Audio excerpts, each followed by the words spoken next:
پتہ ہے کہ اس بار انہوں نے ہار جانا ہے اور ان کی موت ہے، سیاسی موت ہے. تو انہوں نے اس دن بھی میں نے جب یہ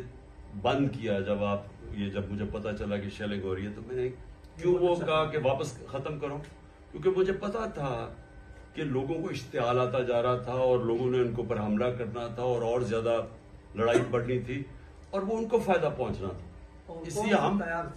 ہم اس لیے نہیں چاہتے کہ اس ملک میں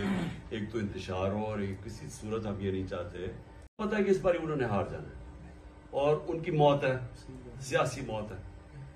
تو انہوں نے اس دن بھی میں نے جب یہ بند کیا، جب مجھے پتا چلا کہ شیلنگ ہو رہی ہے، تو میں نے کیوں وہ کہا کہ واپس ختم کرو، کیونکہ مجھے پتا تھا کہ لوگوں کو اشتعال آتا جا رہا تھا اور لوگوں نے ان کے اوپر حملہ کرنا تھا اور زیادہ لڑائی بڑھنی تھی اور وہ ان کو فائدہ پہنچنا تھا. اس لیے ہم اس لیے نہیں چاہتے کہ اس ملک میں ایک تو انتشار ہو اور کسی صورت ہم یہ نہیں چاہتے